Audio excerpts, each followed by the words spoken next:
welcome back to the Citizen channel. Hope you're all staying safe and well. And another Pepsi 11, yes. Plenty of these, isn't there? 60 odd in a season, probably. Spurs against City is coming up in the Carabao Cup round 4. Yes, 8:15 p.m. kickoff. So if you like me going down, it's going to be a long night, isn't it? It's going to be a long. I think it's going to be a long journey back, unfortunately, as well, in more ways than one. But we'll talk about that. I'm not overly positive about this one. I want to be positive, of course, to do, and I'll be there singing me heart out. But yeah, Pep's already give a few little signs about this, hasn't he? I think over the last few weeks. I'm recording this on the 27th of October 2024, so any facts and comments are right as at that time. I think Spurs have got a game as I'm recording this in the afternoon of Sunday, so obviously I don't know how they've gone on in that one, but we'll talk about Spurs anyway, how they've been going on. Yeah, and of course we broke the hoodoo last season, didn't we? I was there for that one in the Carabao Cup where we actually finally got a victory at the Tottenham Stadium, which ended up with another victory in the league. So yes, perhaps the hoodoo's gone, but we'll have to see about this time. So please, guys, enjoy and let me know your scores and predictions. And please, if you can, like or subscribe if you've not already done so. And later on, I'll tell you more ways to, if you like what I try and do, to support the channel. But let's get on with this little game. Yeah, please check out my Spurs against City League Cup special as well. That's out. There'll be links in the comments below, but there might be links popping up on screen, etc. So check that out as well. A little bit more detail on our record.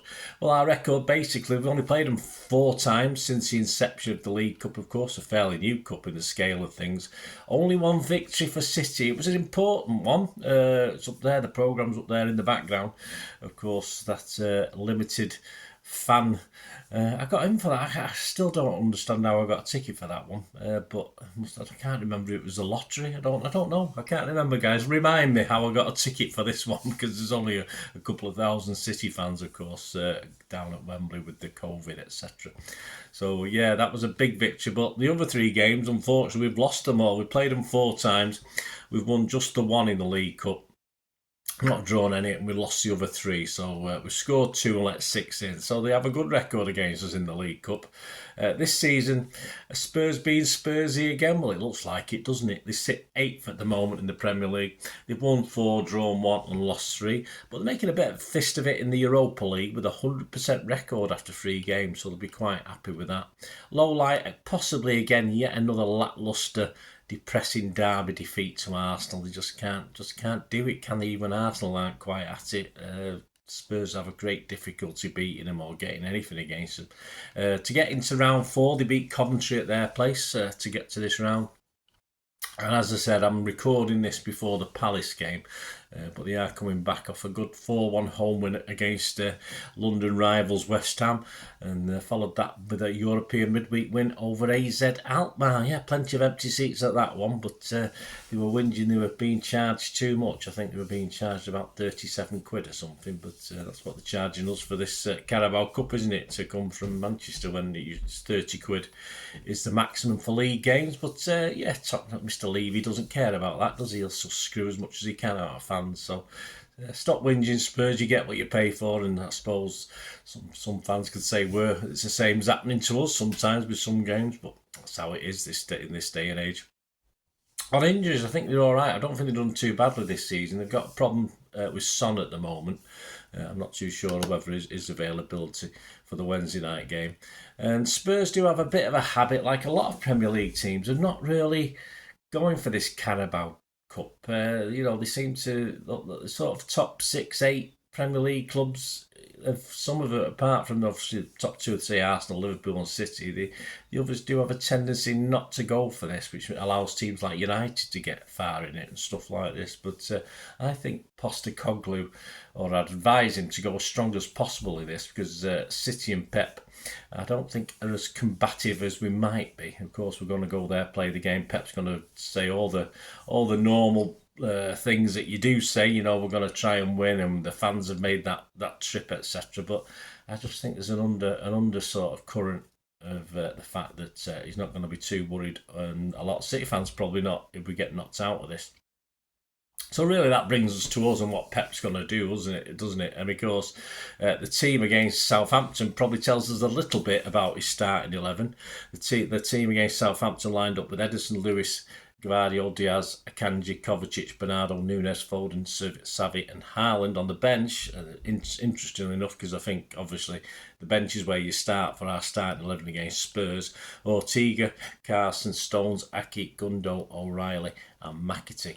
So based on no more injuries, I've not seen anything checking through social media on Sunday morning before I'm recording this, so I'm hoping everyone came through that one with a clean bill of health. Surely that bench will start, of course, with the exception of Carson, although I won't put it past Pep putting Carson in net, but I think, of course, he's doing the business and rewarding Ortega this season, isn't he? So I think Ortega will start. So that also means alongside Ortega, we're probably going to get Stones, Aki, Gundo, O'Reilly and McAtee. There you go. So there's six. There's 6 of the 11. So I'm hoping I'll get 6 right. I mean, I got 11 right against Southampton, so I was quite chuffed with that. But I don't think I'll get 11 for this one. Of course, there's doubts, and we're not going to see the likes of Walker. I doubt we're going to see KDB. We're not going to see Grealish and Doku, definitely. Of course, we've got the other long-term injuries, Bob and Rodri. So we are getting sub benches with a couple of spots missing at the moment. Now, the interesting one is Braithwaite, who we brought in, of course, for the Watford Carabao Cup game. Now, of course, Braithwaite's been playing. He played on Saturday in a victory. So we may, Pep might reward him with another trip down to the Tottenham Stadium. Or, available also now, who probably wasn't for that Watford game or just coming back, was Wilson Esbrand, of course, who's been a mainstay. So you could pick either, I think, of Braithwaite or Wilson Esbrand for this one. But I think it'd be nice if he brought Braithwaite again, just for the fact he's done it before. So if either of these two start, that means we need another 4 from our starting 11. So, interesting enough, if Haaland gets a rest, that's probably more problems because we won't have a definite striker, but we've done it before. So you've got probably starting who've got the energy or not been put on too much pressure. Probably Akanji and Lewis, I would have thought. Nunes, of course, is surely a shoo-in to start again. He's not played many minutes, so there's no doubt he should play. So it gives us a few options, doesn't it? So this is my 11. I'm not going to go with Haaland. I'm going to ignore Haaland. I'm going to give Haaland a rest. We've got a big game coming up, of course, Bournemouth away, which they're no slouches, and the form we're in at the moment, it's going to be a difficult game.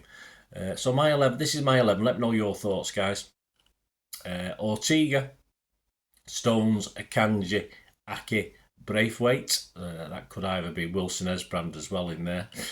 Gundo, Lewis, McAtee, O'Reilly, Nunes, and Foden. Now, if I can get 8, I'll be happy with 8. I don't particularly think I should get any less than 8, unless Pep throws a wobbler out there and does put loads of kids in and brings loads of kids in that he's never hinted at. Certainly this season after the pre-season in America. So that's my 11 anyway, guys. Let me know what you think. It'd be interesting to actually put Edison in there. Let me just alter it before I forget. I was just looking at something there. Yeah, so Ortega, Stones, Akanji, Aki, Braithwaite, Gundo, Lewis, McAtee, O'Reilly, Nunes and Foden. So let me know your thoughts on that one. Predictions, I've got nothing off Andy Morrison. He's not put the November magazine together, so that's when he usually puts out his predictions. So there's nothing to cover this Tottenham game. But my thoughts on this is going to be tough. This even may go to penalties. I'm assuming it's just 90 minutes and penalties. I'm assuming there's no extra time. I just can't fancy City for this. I hope we nick it. I really do, but I just don't get the vibe that this will be it. I mean, I think Spurs. I don't Postecoglou will go very strong, but I think their team with the home advantage will allow Spurs to nick this. So it could be penalties, but I'm going to give Spurs a 90-minute win. I'm going to go for 2-1 for Spurs. Hate to do it. It's the first time I've done this for a long time, given the opposition that. But as I say, sometimes it's all right being positive, but sometimes you have to be realistic. And I don't think Pep is too worried about this, and that's the problem. So I'm going to go 2-1 to Spurs. You can get 10 to 1 average price on that one. Other odds at the 27th of October as I'm recording this. Of course, City are the favourites still to win the Carabao Cup with 10 to 3. Spurs are out there at 12 to 1, so that'll tumble, of course, if they get past us. Most popular scorelines, 1-1 is the most popular, so over to penalties. So there you go, 7 to 1 on 1-1. A 2-1 City win is 8 to 1. So there's not much difference between 2-1 for us and 2-1 for them. So I'm not alone in thinking this. A 2-2 draw is the next popular scoreline. That's 10 to 1. So yeah, as I say, I totally believe all those sort of odds. I think they're fair enough. The match odds themselves, again, very close. City are odds against. You don't often get City odds against in a match these days, but we're 11 to 10 against. So fill your boots if you think we will sneak it. A draw is 11 to 4. And Spurs is a reasonable 21 to 10. So there you go. I don't see any problem with that. Thanks for watching, guys. Please, next up, player ratings. Of course, I'm going down to the Tottenham Stadium, 8:15 kick-off. Get away from the ground about 10:15. Get away from London about 11:30. I can't see me getting on much before 4 a.m. So I will put the ratings, player ratings and story of the game out on Thursday, but there'll probably be lunchtime and tea time. So please stick with me, give me your support. It's always very grateful. I'm very grateful for that. And the Peps 11 will follow very quickly for the visit to Bournemouth, as I said, which is another big game, isn't it? So that's going to be out on the Friday before the game. I think it's on the Saturday. Yeah, I can't get to that one. I couldn't get a ticket for that one. So join me for those, guys. As I say, please check out that City versus Spurs League Cup special as well if you get a chance. And I hope you enjoyed the feature. Thanks for watching. And yeah, if you do want to help me out going forward, much appreciated. Just stay tuned. I hope you enjoyed the feature, and yeah, if you can support me through the subscription, if you can subscribe, guys, that'd be wonderful if you've not already done so. We do actually have memberships at the moment, just 99p a month, so you get access to all my City stuff, including all the history vlogs, dozens and dozens not been published yet that you get immediate access to, and every time I do a edit and do a vlog, you get immediate access to it as well. So you can have a copy of scripts as well if you want any hard copy of the sort of things I do on matches and teams and managers and players, etc, etc. So if you can join the membership, that'd be wonderful. We do have sponsors at the moment. Kippax 6505 are our current sponsor. They have a little eBay shop, so if you check in the comments section, there's a link there to the shop. They sell movie posters from the 90s and 2000s. They sell DVDs, some classic Hollywood movies, some classic foreign language ones. And if you do see anything you fancy on there, if you do place an order, just mention me, just say Bernard sent you, and you automatically get 10% reduction in the cost of your order. So fill your boots, guys, and my thanks to Kippax 6505. And yeah, if you want to support the channel just by watching the ads, that helps. Watch the ads, let them play through while you just have to check your phone or something, let it play out. And of course, if you follow any of the links, that always works as well. If you follow a link to one of the ads and you fancy something, I've done it myself. I've followed a link and actually purchased something from another organisation, but it can happen. It can happen. Not all ads are stuff you're not interested in. And of course, if you can give us a like, guys, that would be absolutely fantastic. All likes are much appreciated. Anyway, thanks for watching. Until the next time, of course, I only ever ask one thing, don't I? Please, I ask you all to stay safe, especially you Blues. Until the next time, come on, City. Bye for now.